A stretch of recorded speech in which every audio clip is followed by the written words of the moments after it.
Over the years, people have called me many things: frugal, cheap, out of touch, old-fashioned. And honestly, I've never been bothered by any of those labels. I've learned that names don't matter nearly as much as results. And alongside all those criticisms, there's another description I've heard more than once: one of the richest people in the world. I don't think that's a coincidence. In fact, I believe there's a very direct connection between the way people see me and the wealth I've been able to build. You see, I've never tried to look rich. I've never acted rich. I've never lived the way society says rich people are supposed to live. I drive old cars. I still live in the same house I bought back in 1958 for $31,500. I eat breakfast at McDonald's. I wear inexpensive suits. To someone passing by, I probably look completely ordinary, maybe even struggling. And that's exactly how I want it. Today, I want to talk to you about something most people deeply misunderstand, something I call stealth wealth, the art of being rich while looking broke. Even more importantly, I want to explain why acting broke is one of the fastest and most reliable paths to becoming truly rich. What I'm about to share will challenge everything you've been taught about money, success, and status. It may even clash with what your friends, your family, and society expect from you. But if you can truly absorb this idea, if you can internalize it instead of just hearing it, you won't just change how you think about money. You'll change the trajectory of your entire financial life. Let me start by asking you a simple but uncomfortable question. Why do most people want to be rich? Take a moment and be honest with yourself. For most people, it's not really about money at all. It's about what money symbolizes: status, validation, respect, proof that they've made it. They want to be rich so they can show other people that they're rich. They want the big house, the luxury car, the designer clothes, the first-class flights, the Instagram-worthy vacations. They want visible evidence that they've succeeded. And this is where most people go wrong. This desire to look rich is precisely the reason most people never actually become rich. Here's a lesson I learned a long time ago, and it's one of the most important lessons about money you'll ever hear. Real wealth is invisible. You cannot see it. You cannot show it off. True wealth lives quietly in investment accounts, in ownership of businesses, in assets that compound steadily year after year. The things you can see, the flashy cars, the oversized houses, the luxury wardrobes, those are not signs of wealth. They are signs of spending. They are evidence of consumption. They represent money leaving your pocket, often permanently, in exchange for temporary pleasure and external approval. This brings me to the foundation of stealth wealth, the principle that everything else is built upon. You must train yourself to value being rich more than looking rich. This sounds simple, but it is incredibly difficult because human beings are social creatures. We care deeply about how others perceive us. We crave admiration and respect, and we've been conditioned to believe that these things come from visible displays of success. But what most people don't realize is that the admiration you get from looking rich is shallow and short-lived. It comes from people who don't truly understand money, and more often than not, from people whose opinions don't actually matter. The respect that comes from being rich is different. It's quieter, deeper, and far more powerful. It comes from financial security, from independence, from knowing you can walk away from situations that don't serve you. It comes from freedom, the freedom to choose how you live, where you live, and how you spend your time. That kind of respect doesn't need to be displayed. It doesn't need validation. It lasts. And once you experience it, you'll never feel the urge to impress anyone with expensive toys ever again. When I was younger, I absolutely could have bought fancy cars. I was earning good money, more than enough to afford the latest models, the luxury badges, the kind of vehicles people use to signal success to the world. But I made a very deliberate choice not to. I drove modest, practical cars instead, and I drove them for years. And yes, some people judged me for it. They assumed I was cheap, unambitious, or quietly unsuccessful. They looked down on me. But I didn't mind because I understood something they didn't. And that understanding made all the difference. Every single dollar I chose not to spend on impressing other people was a dollar quietly compounding in my investment accounts.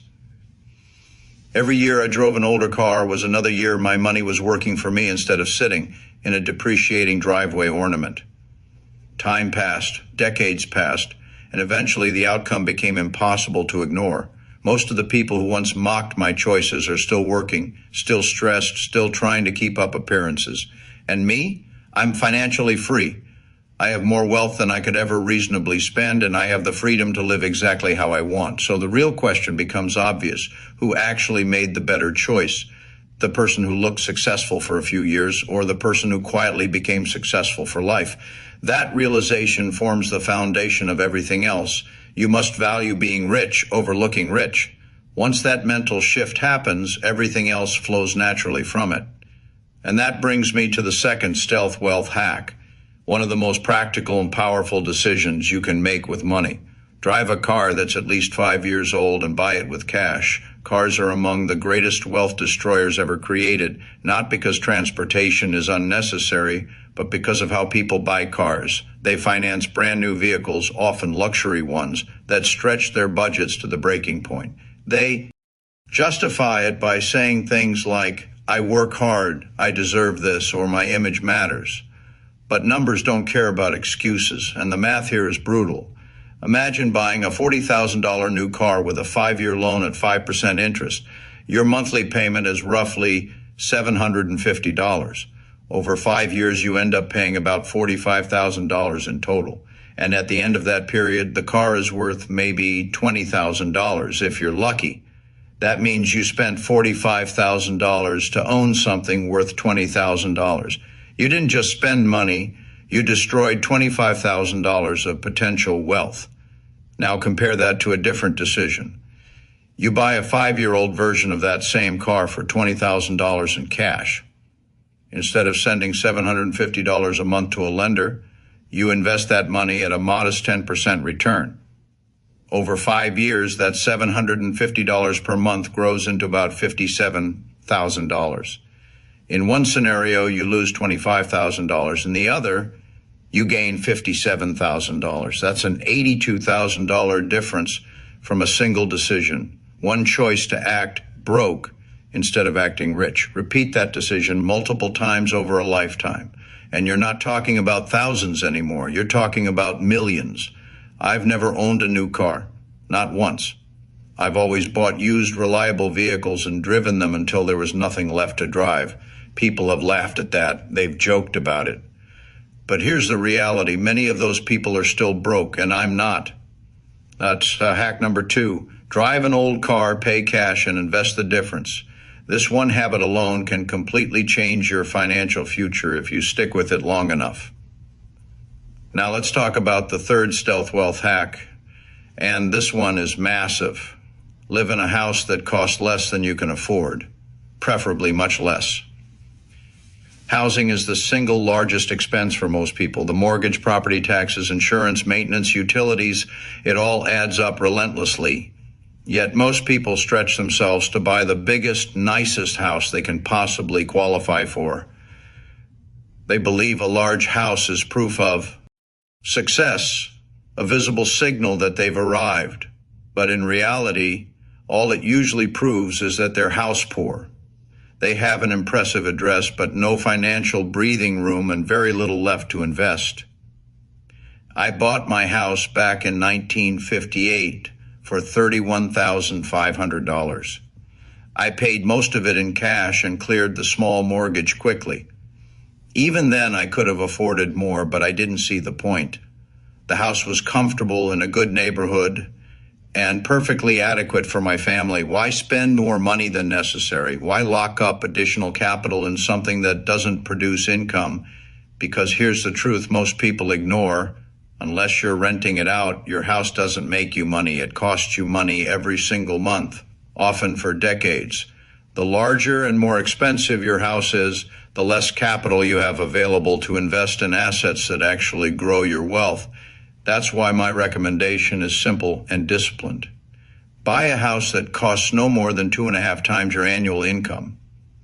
Ideally less, put at least 20% down to avoid private mortgage insurance. Choose a 15-year mortgage instead of a 30-year one. And most importantly, do not upgrade just because your income increases. Stay in that modest house. Keep that manageable payment. Let your raises flow into investments, not into bigger rooms and higher ceilings. That quiet discipline, repeated year after year, is how stealth wealth is built and how financial freedom becomes inevitable rather than accidental. Let me give you some numbers. Let's say you make $100,000 a year. Most people in that income range buy a $400,000 house, big mortgage, high payments. But if you buy a $200,000 house instead, your payment might be $1,500 a month instead of $3,000. That's $1,500 a month you can invest. Over 30 years at 10% returns, that's about $3 million. $3 million from choosing a modest house instead of an impressive one.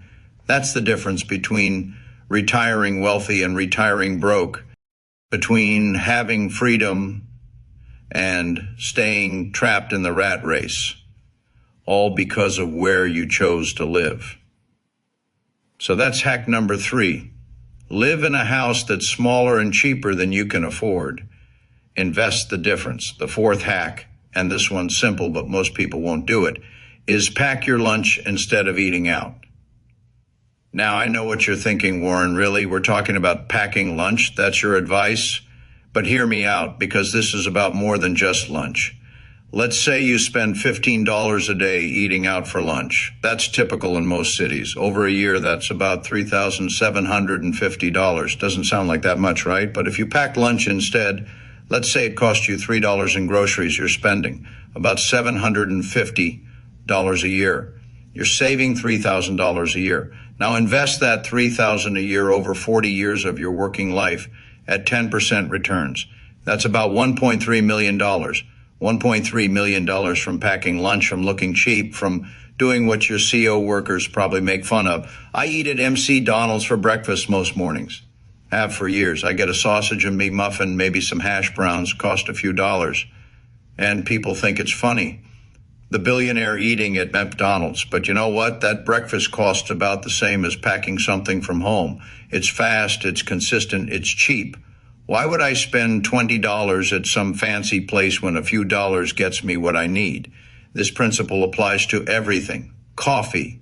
Make it at home instead of spending $6 at Starbucks. Clothes. Buy them on sale or secondhand instead of paying retail. Entertainment. Find free or cheap options instead of expensive ones. Every single one of these small decisions adds up. Individually, they seem insignificant, but collectively, over decades, they're the difference between wealth and poverty. Most people think it's just $5. It doesn't matter. But it does matter, because $5 invested becomes $10, then $20, then $40. Over decades, that $5 becomes thousands. So that's hack number 4. Be cheap about daily expenses. Pack lunch. Make coffee at home. Look broke in the small things. Get rich in the big picture. The 5th stealth wealth hack, and this one requires discipline, is never finance anything except a modest house and education. Let me be clear about this. Consumer debt is poison. Credit cards, car loans, personal loans, financing furniture or electronics or vacations. All of it is destroying your wealth faster than you can build it. When you finance something, you're doing 2 terrible things. First, you're paying interest, which means you're paying more than the item costs. Second, you're removing money from your future that could have been invested. It's a double hit. You're losing on both sides. And the companies lending you money, they're getting rich off your impatience. Wealthy people don't finance consumer goods ever. If they can't afford to pay cash, they don't buy it. Simple as that. Now, I said there are 2 exceptions. A modest house is one, because owning a home you can afford with a manageable mortgage often makes sense. The key word being modest and manageable. The other exception is education, but only education that has a clear return on investment. A degree that will increase your earning power significantly, not just any degree. And even then, you want to minimize student debt as much as possible. But everything else, pay cash or don't buy it. I've never carried credit card debt in my life, never financed a car, never taken a personal loan. If I wanted something and didn't have cash for it, I waited until I did, or I decided I didn't need it after all. That discipline, that willingness to delay gratification is what separates the rich from the broke. Most people want everything now. They can't wait, so they finance it and pay dearly for that impatience. Wealthy people are willing to wait, to save up, to go without temporarily, so they can have financial freedom permanently. So that's hack number 5. Never finance consumer goods. Pay cash or don't buy it. This one decision will save you hundreds of thousands in interest over your lifetime. The 6th hack, and this one's about mindset, is dress like you're one level below your position. What do I mean by that? If you're an executive, dress like a manager. If you're a manager, dress like an entry-level employee. Don't dress to impress, dress to be practical and save money.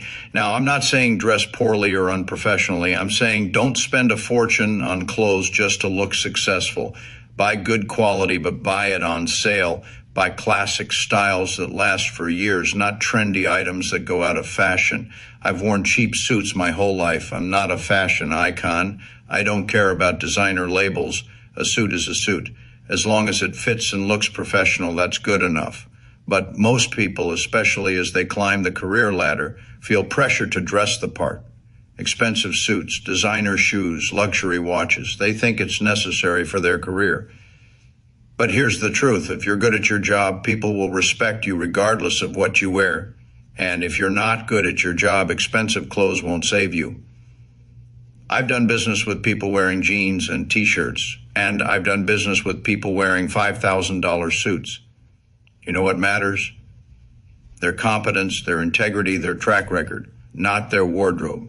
So don't fall into the trap of dressing to impress. It's expensive, it's unnecessary, and every dollar you spend on clothes is a dollar not working for your financial freedom. That's hack number 6. Dress one level below your position, save money, invest the difference. The 7th hack, and this one's powerful, is associate with people who don't judge you for living below your means. Here's something most people don't realize. Your peer group has an enormous influence on your spending. If you hang around people who spend a lot, who value expensive things, who judge others by their possessions, you're going to feel pressure to keep up. But if you hang around people who value wealth over status, who respect frugality, who understand that looking broke is a path to being rich, then you'll feel supported in your choices. I've always surrounded myself with people who think like me. Charlie Munger was the same way. Frugal, practical, focused on real wealth, not appearances. We reinforced each other's values.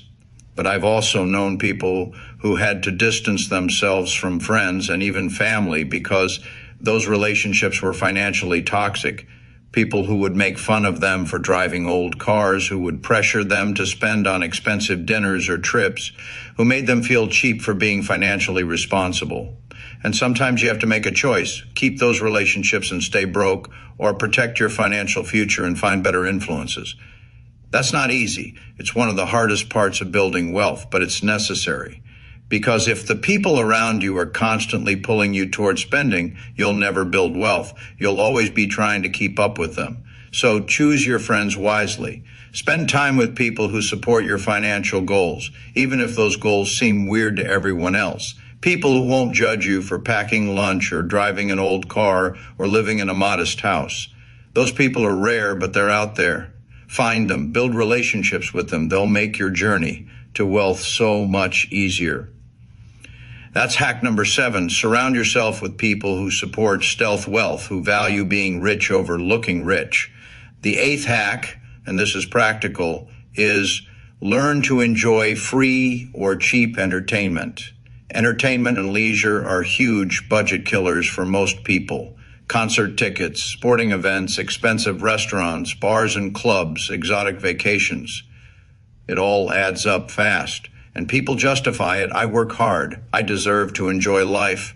I can't just save every penny and never have fun. And that's fair. You should enjoy life, But enjoying life doesn't require spending a fortune. There are thousands of ways to have fun that cost little or nothing. I've never been to an expensive resort, never felt the need. I'm perfectly happy reading a good book. That's my idea of a great evening. A book costs $10 and gives me hours of enjoyment and the knowledge I gain from it. That's worth infinitely more than any vacation. But there are other options too. Free concerts in parks, hiking, museums on free days, game nights with friends, cooking dinner at home instead of going to restaurants, library books, podcasts, YouTube videos. The happiest people I know aren't the ones spending the most money on entertainment. They're the ones who've learned to find joy in simple, inexpensive things. And financially, this makes a huge difference. If you can keep your entertainment budget to a few hundred a month instead of a few thousand, that's money you can invest, money that compounds, money that builds your freedom. Over a lifetime, the difference between someone who spends $2,000 a month on entertainment and someone who spends $200 is enormous. We're talking millions of dollars in investment growth. So that's hack number 8, find cheap ways to enjoy life. Don't sacrifice happiness, but don't waste money either. The 9th hack, and this one's subtle but important, is maintain the same lifestyle even as your income grows. This is hard, really hard, because as you earn more, you'll feel entitled to spend more. You'll think, I'm making 6 figures now. I can afford a nicer place, a better car, nicer things. But that's the trap. That's lifestyle inflation. And it's what keeps most high earners broke despite their high incomes. Wealthy people do the opposite. They keep their expenses stable even as their income grows. So the gap between earning and spending gets bigger and bigger. And that gap, that's what becomes wealth. When I started making serious money, I didn't change my lifestyle. I kept living in my same house, driving my same car, eating at the same places because I didn't need more. I was happy with what I had, and all that extra income, it went into investments, into building Berkshire, into compounding my wealth year after year. Most people can't do this. They get a raise and immediately their spending increases to match: new car, bigger apartment, more expensive restaurants, and they're back to living paycheck to paycheck, just at a higher level. So here's what you do. When you get a raise, pretend you didn't. Keep living exactly like you were. Take that entire raise and invest it immediately. Set up automatic transfers so you never even see the money. Do this with every raise, every bonus, every increase in income. Never let your spending rise. Keep it locked at whatever level you're currently comfortable with. Over 10, 20, 30 years, you'll be amazed at the wealth you build because all of your income growth went to investments, not to lifestyle. That's hack number 9. Freeze your lifestyle. Let your income grow, but keep your spending constant. This is one of the most powerful wealth-building strategies there is. The 10th and final hack, and this one brings it all together, is practice gratitude for what you already have. Here's the thing. Most people are never satisfied. They always want more, better, newer. They compare themselves to others and feel like they're missing out. They can't enjoy what they have because they're focused on what they don't have. And that mindset, it's expensive. It drives spending. It creates dissatisfaction. It makes it impossible to act broke because you're constantly trying to fill some void with purchases. Wealthy people who practice stealth wealth, they're genuinely content with less.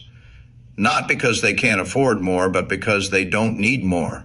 I'm content with my house, my car, my simple routine. I don't feel like I'm missing out on anything. I don't look at other people's mansions or yachts and feel envy. I'm genuinely happy with what I have.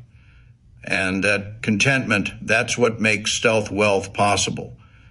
Because if you're not content, you can't resist the urge to spend. You can't act broke because you feel broke inside, even if you're not. So practice gratitude every day. Think about what you have that you're thankful for: your health, your relationships, your opportunities, the fact that you have enough. When you genuinely appreciate what you have, you stop needing to acquire more.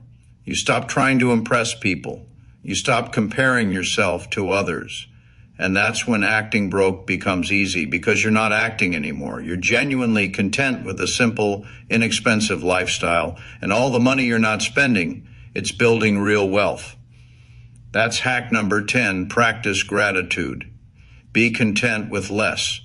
This is the foundation of stealth wealth. You know, I've given you 10 hacks today, 10 ways that acting broke can make you rich, but they all really boil down to one core principle: value financial freedom over social approval. That's what stealth wealth is really about. It's choosing freedom over appearances, choosing long-term security over short-term status, choosing to be rich over looking rich. And the truth is, most people simply can't do it. They are too consumed by what others might think, too focused on keeping pace with friends, coworkers, and neighbors, and too emotionally attached to the idea that success must look a certain way. Society has trained them to believe that wealth needs to be visible, loud, and constantly validated. But the people who are willing to step away from that illusion, those who can truly embrace stealth wealth, are the ones who actually become wealthy. Why? Because instead of pouring their money into appearances, they are quietly investing it, nurturing it, and allowing it to compound year after year, undisturbed by ego or external pressure. I've lived this way for 94 years, and I can tell you with complete certainty, it works. It truly works. I am living proof that you can build extraordinary wealth while appearing completely ordinary to the outside world. No flash, no spectacle, no need for approval, just patience, discipline, and a deep understanding of how money really works over time. So here is my challenge to you, not as a demand, but as an invitation. Try these principles for yourself. You don't need to change everything overnight. Start small. Start where you feel comfortable. Drive an older car. Choose a smaller, more modest home. Pack your lunch instead of eating out. Dress simply without trying to impress anyone. Pay attention to how it feels when you stop performing for others. Watch what happens to your bank account. Notice how your investments begin to grow. Feel the quiet relief and freedom that comes from no longer caring what people think about your lifestyle. It won't be easy in the beginning. People will judge you. Some will assume you're cheap. Others will think you're unsuccessful or behind in life. A few may even feel uncomfortable around you because your choices force them to confront their own spending habits and financial stress. Let them think whatever they want, because while they're busy keeping up appearances, you'll be building something far more powerful. 10 years from now, 20 years from now, 30 years from now, you'll be financially free, while many of them are still working, still anxious about money, still trapped in the cycle of spending to impress. Stealth wealth is not about deprivation or being miserly. It's about intelligence and intention. It's about understanding that real wealth is invisible, that the most valuable things in life are not things at all. More than anything, it's about having the courage to be different, to act broke when you could act rich, to save when you could spend, to build when others consume. That kind of courage is rare, but it is rewarded generously with lasting wealth, with compounding freedom, and with a life lived entirely on your own terms. So act broke, look ordinary, live simply, and get rich quietly. That is the way. That is the path. That is how real, lasting wealth is built in a world obsessed with appearances. Thank you for listening. Now go live below your means and start building your stealth wealth. You absolutely have what it takes.